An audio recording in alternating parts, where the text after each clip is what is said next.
Everyone, we'll call ourselves to order. Would you please rise and join me in a moment of silence, please?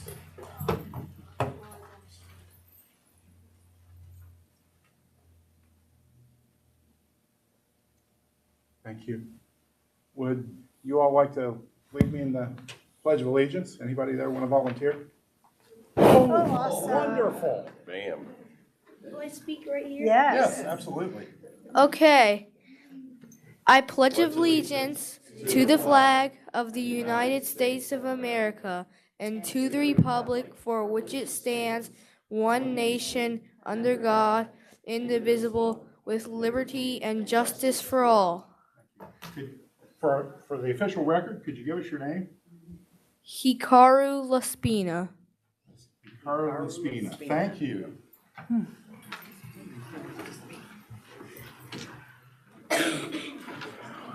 The Westview math team. Who is presenting for us for the Westview math team?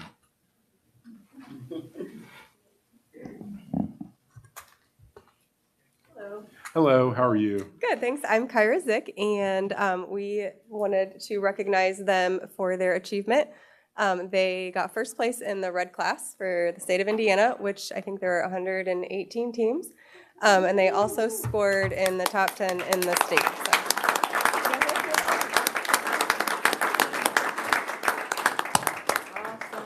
So you started to say something, first place out of 118 teams, and then? In our class, which is based on attendance of 4th and 5th graders. And then we also scored in the top 10 statewide. So. Wow.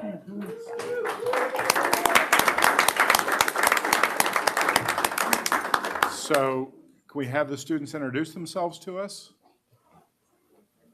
Yes.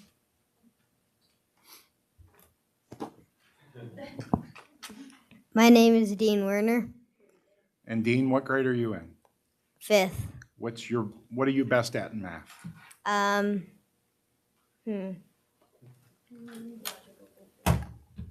Logical thinking. Okay. Thank you, Dean. My name is Ben Hance. Hi, Ben. What is your favorite part of math? Probably multiplication.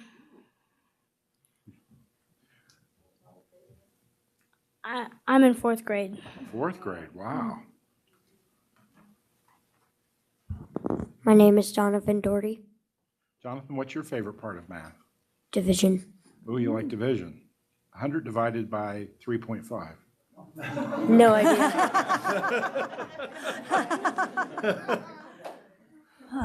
My name is Kate Zick. Hi, Kate. What's your favorite part of math? I like long division. Okay, what grade are you in? 4th. Fourth grade. Wow, congratulations. My name is Jota Masimuta. I like square roots and decimals, and I'm in 5th grade. Wow. It's good to have somebody on a team like square roots and decimals. My name's Nolan Hardman. I like everything about math. Yeah. My name is Hikaru Laspina, and my favorite part about math is volume. Wow. My name is Jeremy Yakovchich. My favorite part of math is logical thinking, and I'm in 5th grade. Nice. Well, Jeremy, it's good that we have logical thinkers bookending your crew. What a great team. Well, we are just so proud of you. I remember seeing on social media that you guys had won the state and just was so happy and amazed. I was telling my wife about it, and she wanted me to say congratulations. She loved math and was a math major at Purdue. So just thank you so much for being good representatives of Westview and of Muncie Community Schools. So like when you go to the math competition, like how does that work? Like what's different? They move through different stations or? So there are 4 rounds, and each round has 8 questions. And so 3 students will go to our team table, and they would answer 8 questions in a row, and then 3 other kids come up, 3 other kids come up. And then they just get a point for each one they get correct. So And then, they know right away if they got it right or wrong. It's flashed like on a slide. So, yeah. Well, Coach, tell us how long you've been coaching the math team. This is my second year. Westview just didn't have a math bowl team for as long as I've known. And so I think only East Washington did. And I thought, well, why don't we have a math bowl team? So I decided to start one. Well, congratulations. Well, and I want this is really for our parents. When your students get to the high school level, the state gives out like a mathematician award, and they get a nice scholarship. And so keep that in the back of your mind, because all of you should apply when you're juniors or seniors for that award, because I know you're going to continue excelling at math. Could the parents of our team members stand up and just let us see you? So,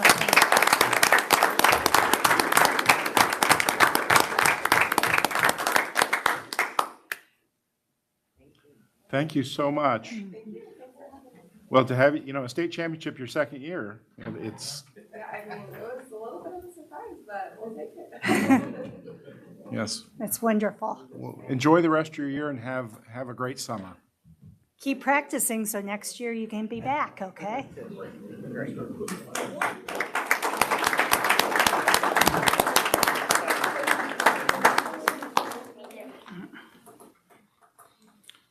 Okay, so Dr. Kay?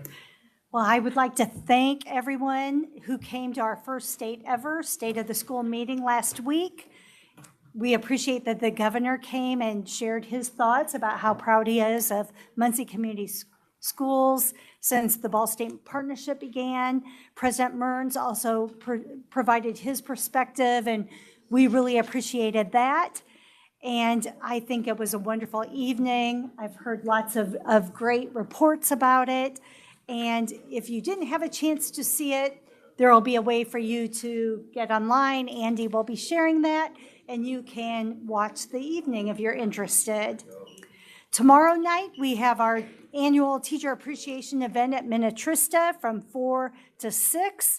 It's going to be a wonderful opportunity for all Muncie Community Schools employees, not just our teachers. And there will be great food, activities, and prizes. And I really want to give a shout out to Allison Quirk, who puts a lot of time and effort into getting this event scheduled. And it's always just really a very, very nice evening for our teachers and staff. We have our art show and Celebrate Excellence that's coming up, and that's going to be at the Field House this Thursday from 5 to 7. And then you can see incredible artwork as well as other types of projects. And it will also be on display Friday from 3 to 7 and Saturday 10 to 2. I want to give a shout out to Renee Voss. She's a senior at Muncie Central, and she was Delaware County female recipient of the Manny Morris Wolf Boom Radio Scholarship.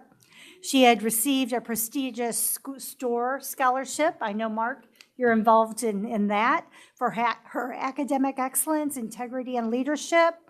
And she's had an incredible high school career, serving as class president and being a 3-sport athlete. And so we know she'll do great things in the future. So congratulations to Renee. For all of our families, we have a list of summer programs on our website. And so you can search summer opportunities and find out all the great opportunities that you can get your students involved in. Healthy Hustle Open Doors opening free immunizations and student physicals this Saturday from 9 to 2 at 2600 West White River Boulevard. So anytime you can get free immunizations and physicals, we encourage you to do that. Finally, we want to share that we are moving to a new platform for our families called Parent Square. About half of our principals have already started using this communication tool, and by the end of the year, all of our schools will have invited parents to download the Parent Square app and register, and we believe it will be a better way for us to be able to communicate, not only through teachers, but through the principals and also the central office staff. So look for that coming soon. Any questions for Dr. Kay? And I guess we don't have another board meeting before then, so June 3rd is our graduation. Any additional questions for Dr. Peck? Okay, so we're on to the consent agenda. Is Ms. Johnson here? So Tori, are you? No, you come on up. Come on up. So Ms. Johnson will be the assistant principal next year at East Washington, is that right? Yes, I'm very excited. Congratulations. Super excited. Thank you very much. So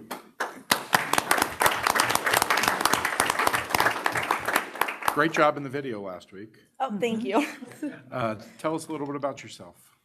So I was born and raised Columbus, Ohio. I went to IU for my bachelor's and my master's degree.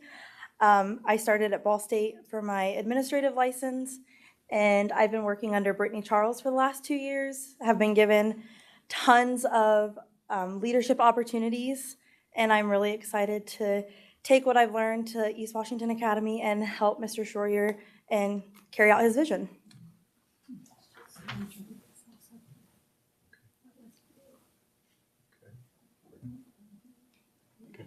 Well, thank you for coming tonight, and we will look forward to seeing what happens next year at Westview, or at EWA. Thank you. Thank you. Thank you. Congratulations.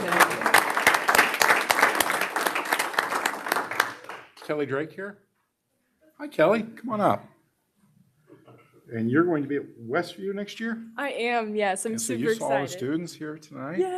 Yes, I did have a couple of my students. They weren't here tonight, but I was super excited to celebrate them. We had a parade today throughout the hallways, and they got to hand out candy, so it was super special to be able to celebrate all of them today. So tell us about yourself, Kelly. So I just graduated from Ball State University, majored in elementary education with concentration in reading. I was a 4-year member of the Pride of Mid-America Marching Band at Ball State, as well as a 4-year member of Kappa Delta Sorority.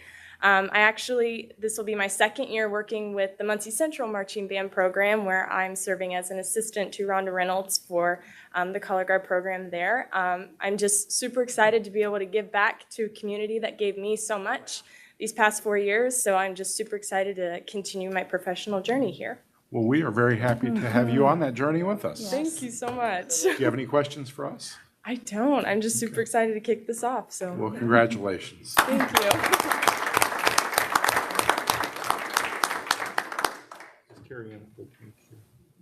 Yes. Carrie Ann Polk-Meek.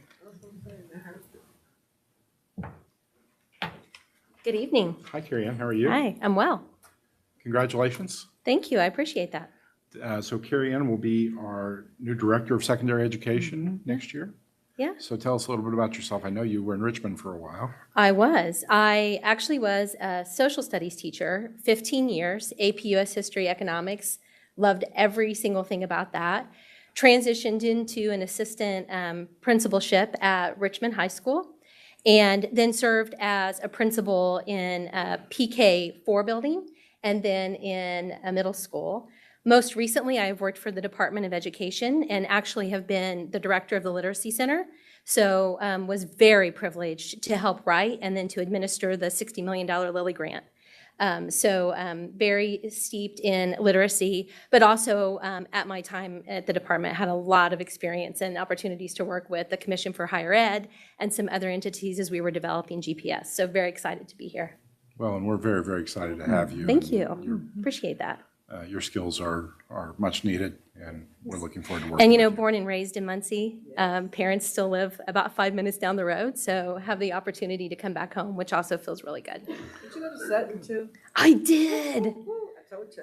Sutton was my absolute best experience. It's still the thing I think about and talk about when I talk about why I became an educator. It's because of my experience at Sutton Elementary. I was there when the dinosaur was going up. I mean, so it was always, yeah. So was I. So I was like, you're vibing on this dinosaur. Absolutely. Yeah. Well, congratulations, and we'll Thank look you. forward to hearing from you this coming year. Thank you. Thank Appreciate you it. so much.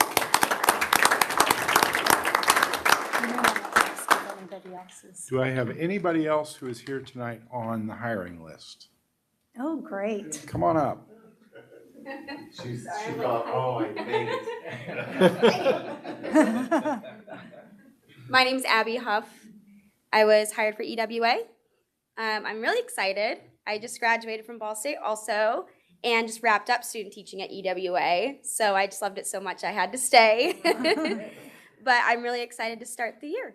Abby, we're pleased to have you. Where'd you grow up? Rolling Prairie, Indiana. It is 2.5 hours north up by the lake. So if you're familiar with Michigan City or South Bend, it's kind of right there, very small town. But I am staying here instead of going back home. So that'll be different, but I'm excited. What grade are you teaching? Third. Third. Yes. Oh, important grade. Yes. We're very excited to have you, Abby. and Thank you. I'm excited to be here. Thank you. Awesome.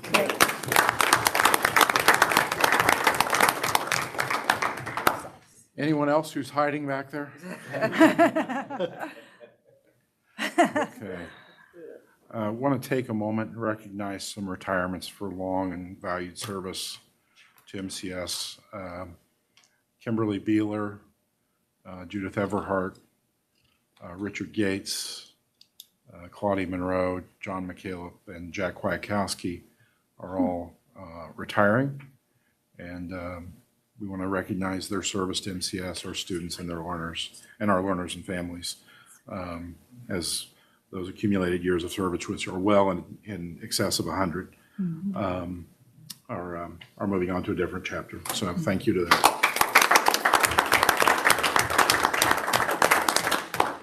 Okay, we have added to the agenda a confidential settlement on a litigation. That agreement is within the settlement was discussed in executive session by the board. It will be subject to approval by Delaware County Court with jurisdiction over approval of the particular settlement. So any approval would be subject and contingent on the court's ultimate approval of the resolution. Any questions concerning that document? Okay. We will add that to the consent agenda, and then we have the other items that are in your packet. Any questions concerning any of those other items? Do we have to make a motion to add that? Or? I'm going to include it in the motion that I asked for. So we will need combined motion to add the agreement that was just referenced, subject to the contingency of approval pursuant to statute. And then with that motion to approve that document along with the remainder of the consent agenda. So that would be the motion if anybody wants to adopt it. So we have a motion from Mr. Geter. Second. And we have a second. Any questions concerning any of those? All those in favor signify by aye. Aye. Aye. Opposed, same sign. Okay. Financial report, Mr. Durham. Thank you. Included in your board packet is the month of April financial results. That's the fourth month of the 12-month calendar year. Always happy to report receiving our state basic grant for the month of about 3.9 million. Still on pace that we believe that number about 47.8 million of the state basic grant that could be re-estimated after enrollment again in the fall. That's our latest, greatest estimate of revenue, about almost $48 million. Still have an overall cash balance of all the funds of a little over 30.6 million at the end of April. Still projecting to be over 30 million by the end of this particular calendar year. Still expecting to be in a surplus position for the education fund as well. Still continuing to pay our state loan at the $150,000 per month. For property taxes, we just received our information from the county. We expect to receive for this calendar year about 12.3 million of property taxes this year. And compared to last year, that was about 11.8 million. So we expect it to be up a little over, $500,000 for this calendar year. And that is because of a circuit breaker which reduces the overall taxes of about 11.1 million. So that's, once again, the circuit breaker is up about $300,000, but the estimated receipt of property taxes is up about $500,000. So that's still positive to report that. The summary of funds report that I always include just references where the money is located and all that $30 million. I always like to show my next two charts and graphs, just shows the trend of where the cash balance as well as the state loan, where that's been over the last 5 years or so. So we're still trending in the right direction there. I always like to show my appropriations remaining, which, like I said, we're 4 months into the calendar year, so still looking pretty well on our appropriations. And that basically just includes my report. With each month that goes by, we are always a little bit more firmed up on our estimates. So that pretty much concludes our report for the month of April. Any questions for Mr. Durham? Brad, the increase in taxes, that all goes to the operations fund? It goes two places. Operations and debt service. Operation fund and debt service. That's the only two places it goes. Last year, of course, we had the big balloon payments that was expected and planned for in debt service. This year, more money can go, slightly more money can go towards operation fund. And that's our real challenge is Right. Operation fund always continues to remain the challenge. When we talk about the circuit breaker loss, the circuit breaker impact, it impacts operation fund. When we say we have $11 million circuit breaker, it hits. And the circuit breaker is a result of the tax caps. That's right. And That's the fact exactly that right. we had lost a lot of industrial tax revenue. That is correct. That would be capped at 3%, and a lot of ours is now capped at 1%. Homeowners are at 1%, that's right. So any increase there through additional assessment, including increase in assessed value, is going to help us. That always helps us. And so once again, it's not that far away. We'll be coming back to the board in August with our 2025 budget, where we'll talk more about the expectations on spending and appropriations and expected tax receipts for the next year. All right, thank you. And Dave, Chuck and I went Tuesday to meet with Representative Thompson, who is the chair of the Ways and Means. And we shared with him the challenges. We also had Laura Hammock, who's the superintendent from Beech Grove. There are multiple districts across the state who are experiencing challenges with operations fund because of tax caps. And so we had two totally different types of districts, and each shared our story, shared information. Last year, he tried to, or 2 years ago during the budget, he tried to give some relief, but it didn't move anywhere. So we're encouraging him to try that again, or at a minimum, create some type of a grant for the top 12 districts affected the most. So we'll continue to work with our legislators to try to help have them really understand the impacts of the tax cap for certain districts. Thank you. So I would like, as part of the budget discussion this year, to include a period of time where we can provide that information publicly in terms of the impact of tax caps, similar to what we're sharing with the legislature. Oh, sure. Yeah, we have a really nice report we received from our outside consulting firm, Baker Tilly, who helps us with our comprehensive financial plan. Also, they prepare to help us with Ball State and the legislature. So we certainly have a very good report we can share. Yeah, I just think it's important for us to share that information publicly so that individuals understand the broad impact of the cap on the ability to manage operations, the operations side of the school. And by operations, we're talking about things like security, bus, cafeteria, Custodians. Cafeteria is by itself. They're separate. Yeah, separate, but custodial. Any additional questions for Mr. Durham? If not, would entertain a motion to approve the financial report. So moved. Second. All those in favor signify by aye. Aye. Opposed, same sign. Okay, 2024 bonds. Thank you. Also included in your board packet here tonight on the agenda is the permission to approve our 2024 bond issue. And just to remind you, this is a 2024 general obligation bond issue. The last two particular bond issues we've had were lease rental bond issues that were related to a building corporation. What this is for renovation, basically there at the Muncie Central campus. This is a planned renovation of the Muncie Fieldhouse to replace its heating and cooling system. Also to finish the stadium project, which is to install the south restroom area. And also that will be work for new electrical, new heating and cooling for the field house. Right now, the field house has no cooling ever. It's never had cooling, it had a lot of heat. And if you remember, of course, the boiler failed just at the tail end of winter. We had to have some temporary boiler heat brought in. So that was a planned renovation. This particular bond issue, everything you have in your packet here is from our attorney, Jane Herndon. This payback, we're still working on that with our Baker Tilly financial consultants. The most recent two bond issues we did was a payback of like 1 year or 2 years. This will probably also be a very short payback because our goal is obviously to always be tax neutral.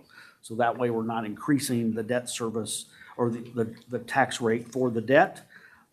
So this is what you have in front of you tonight, permission to approve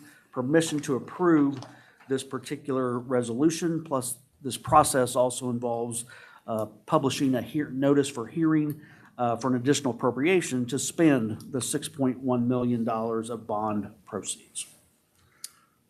Any questions for Mr. Durham? If there are no questions, we'll entertain a motion to approve the request. So moved. Second. Moved and seconded. All those in favor signify by aye. Aye. Opposed, same sign. Okay. Thank you, Mr. Durham. We're on to the Student Handbook and Family Resource Guide. Dr. Reynolds? Yeah, thank you. Looking for approval tonight for the updated Student and Family Resource Handbook.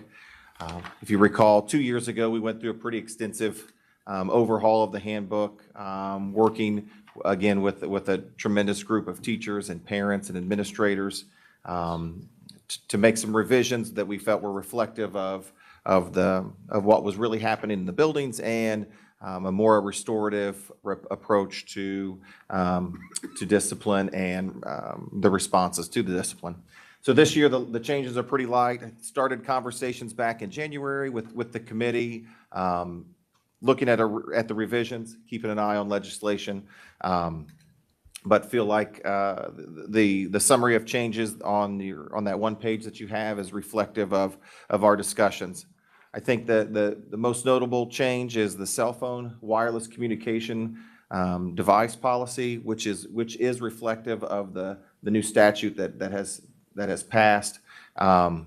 Still in the tweaking phase of that, so I'm asking for approval tonight. I should say with the exception of defining the instructional day as noted there at the middle schools from 9 to 4. So we would add that instructional day, parentheses 9 to 4 in the handbook. And all those pieces would align with the expectation of the new legislation.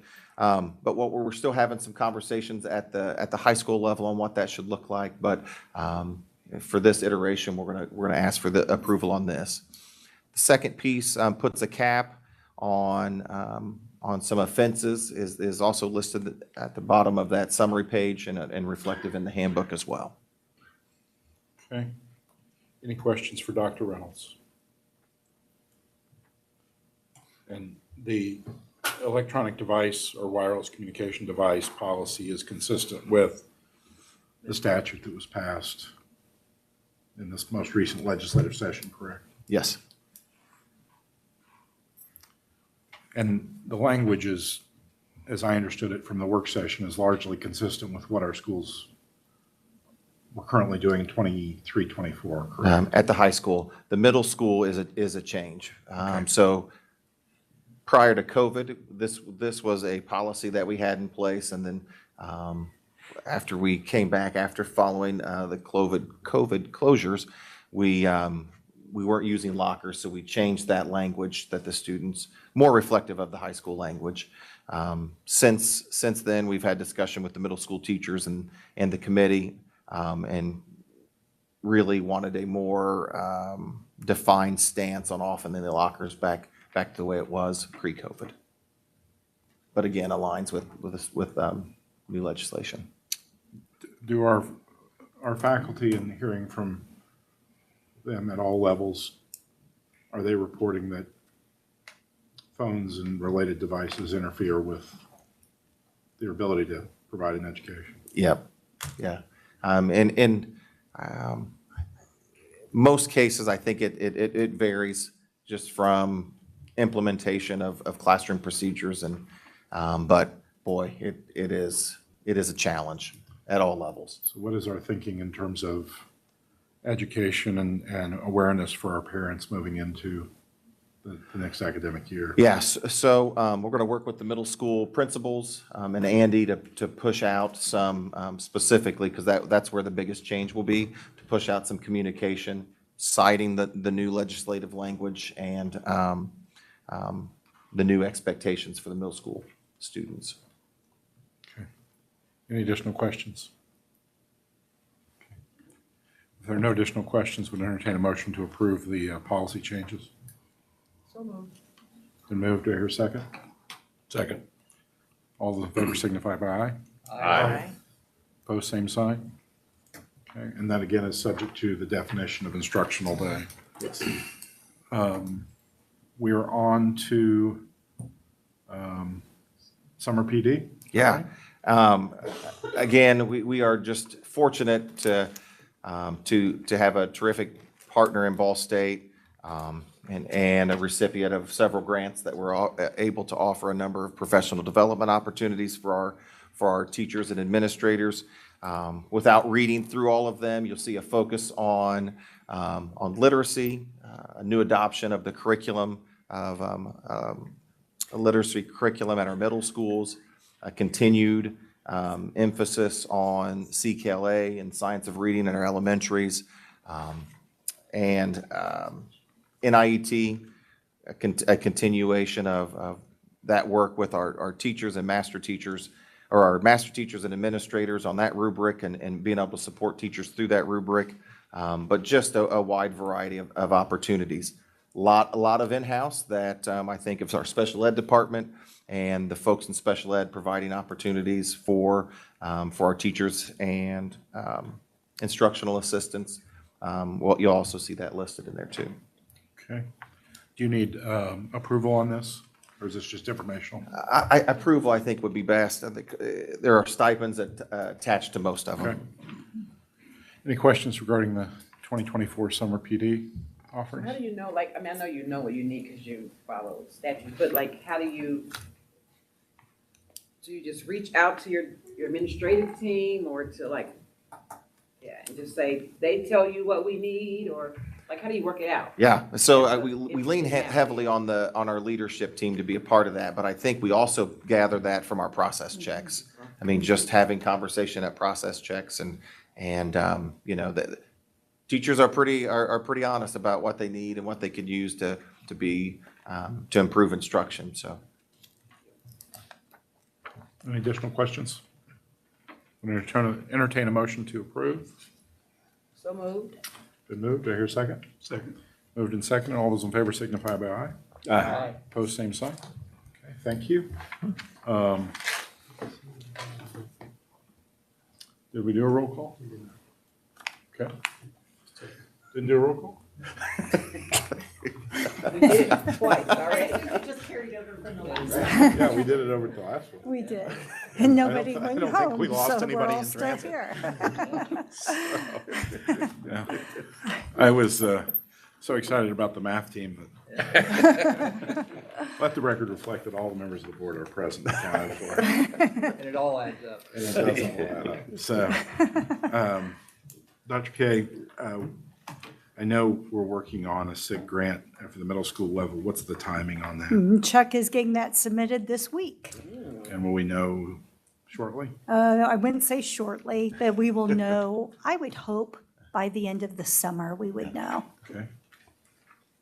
That would be wonderful. So Carrie Ann, you I go know, back to Carrie Ann, does she DOE know? and you just get on that review committee. And then, how much education have we provided to our families about the change in the law as it concerns third grade reading? Well, right now, we just shared none yet. So we really just shared all of that tonight with all of our principals and with all of you. And I think that we'll be sharing at the end of the school year when we're kicking off our Read 20 campaign, trying to encourage reading at home. And I know our principals are also sharing with the kids who didn't do well on second grade. They are really getting them in and helping parents understand the reason why they need to attend summer school this year. And then we will continue to find ways of sharing that with our families. Okay. For those of you here tonight, the legislature passed in this most recent session a series of laws regarding the school's obligations to hold back third graders who do not pass the IREAD 3 exam. Some other states have tried this around the country. I'll leave it to you to review that data. It will create challenges for the school to address, and we're working to address those actively, as well as challenges for families. So more information to come, and we will do our best to provide timely information. It will not be applicable to us during the upcoming school year 24-25. That's correct, right? It will, I mean, the ones who just took the test. Just took the test is right. not applicable to that. But next year, Next it year, will apply. It will apply. So those who are taking the test in the spring of 25 for the fall of 25, the 25-26 school year is when it will be fully applicable according to the state. So that's just going to be something to keep your eyes open for as we provide information at the end of this year and then across the summer as we work through the requirements of that statute. With that, as Mr. Klotz here? There he is. Any media questions? Any additional information from the board before we adjourn? Would entertain a motion to adjourn. So moved. Second. Moved and seconded. All those in favor signify by aye. Aye. Aye. Opposed, same sign. Thank you. We'll stand adjourned.